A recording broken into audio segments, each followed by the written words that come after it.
isang uri ng root crops na pwedeng kaining hilaw. Singkamas, turnips.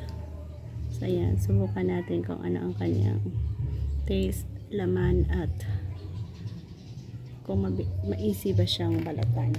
So kailangan mo ng balatan, palabasin ang white flesh niya, saka pwede nang makain.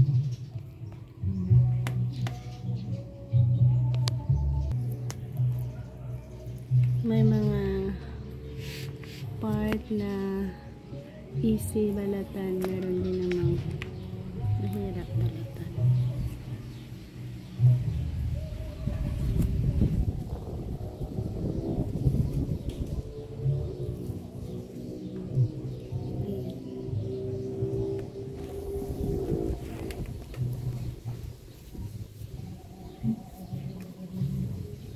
Lagyan ng asin.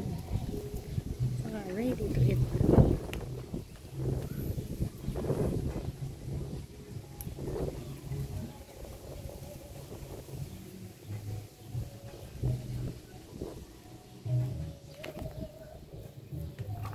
Ayan? Tapos asin lang.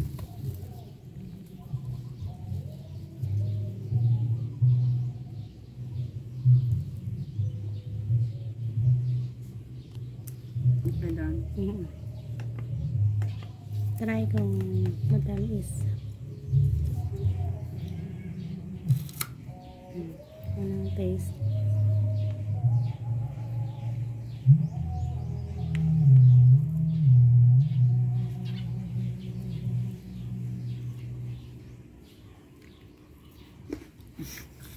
Crunchy, juicy, delicious.